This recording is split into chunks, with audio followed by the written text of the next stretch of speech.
ઉત્તર પ્રદેશના રાજ્ય અયોધ્યા ખાતે ભગવાન શ્રીરામનું ભવ્ય મંદિરનો પ્રાણ પ્રતિષ્ઠા યોજાયો હતો। ભગવાન શ્રીરામના દર્શન કરવા માટે શ્રીરામ ભગવાનના ભક્તોને અયોધ્યા જવા માટે રવાના કરવામાં આવ્યા છે। 23 ફેબ્રુઆરી 20 અને 24ના રોજ ડભોઈ 140 વિધાનસભા સીટમાંથી ધારાસભ્ય શૈલેષભાઈ મહેતાના માર્ગદર્શન અને તેઓની ઉપસ્થિતિમાં તેમજ ગુજરાત પ્રદેશ ભાજપ સમિતિના સદસ્ય અને વડોદરા જિલ્લા કેળવણી મંડળના પ્રમુખ શશિકાંતભાઈ પટેલ, જિલ્લા મહામંત્રી ડોક્ટર બીજે બ્રહ્મભટ્ટ, ડોક્ટર સંદીપભાઈ શાહ, ભાવેશભાઈ પટેલ નાડા સહિતના ભાજપના આગેવાનોની ઉપસ્થિતિમાં 380 જેટલા રામ ભક્તો અયોધ્યા જવા માટે આસ્થા સ્પેશિયલ ટ્રેનમાં રવાના થયા હતા। ડભોઈથી લક્ઝરી બસ દ્વારા વડોદરા જવા રવાના થયા હતા। દરમિયાન જય શ્રીરામના નારાઓ સાથે જય બજરંગ બલીના નારાઓ સાથે ધારાસભ્ય શૈલેષભાઈ મહેતાએ ફ્લેગ ઓફ આપી હતી અને મતક્ષેત્ર માટે 380 જેટલા રામ ભક્તોને અયોધ્યા જવા માટે આશીર્વાદ આપી વિદાય આપી હતી, જ્યાં તેઓને ટ્રેન મારફતે રહેવા જમવાની દર્શન કરવાની સંપૂર્ણ વ્યવસ્થા ભારતીય જનતા પાર્ટી દ્વારા કરવામાં આવશે નું ધારાસભ્યએ જણાવ્યું હતું। જય શ્રી રામ।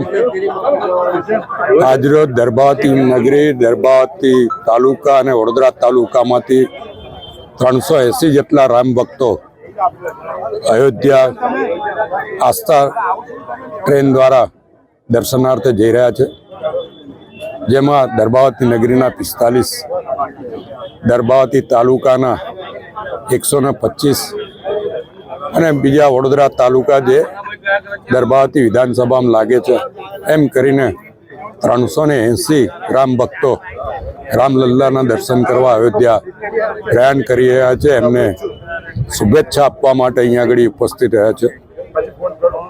દર્ભાવતી નગરી મોરારી બાપુની ભાષામાં કહીએ તો બળભાગી છે કે અહીંયાથી આટલી મોટી સંખ્યામાં રામ ભક્તો આજે રામલલ્લાના દર્શનાર્થે જઈ રહ્યા છે।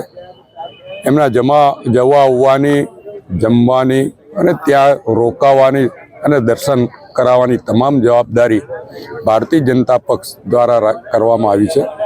હું ભારતીય જનતા પક્ષના આગેવાનોને, ખાસ કરીને વડાપ્રધાન નરેન્દ્રભાઈ મોદીનો આભાર માનું છું કે તેમણે આટલી મોટી સંખ્યામાં રામ ભક્તોને દર્શનનો લાભ આપી રહ્યા છે અને રામ મંદિરના નિર્માણમાં એમણે જે રીતે લોકોની 500 વર્ષની અપેક્ષાઓ હતી, અપેક્ષાઓ પરિપૂર્ણ કરી છે અને રામલલ્લાને મંદિરમાં બિરાજમાન કર્યા છે અને સમગ્ર દેશમાંથી રામ ભક્તો આજે એમના દર્શન કરી રહ્યા છે।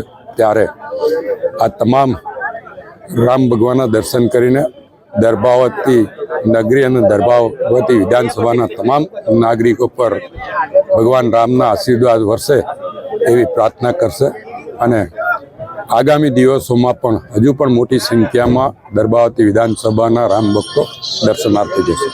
Bureau report Janadesh news, Dabhoi.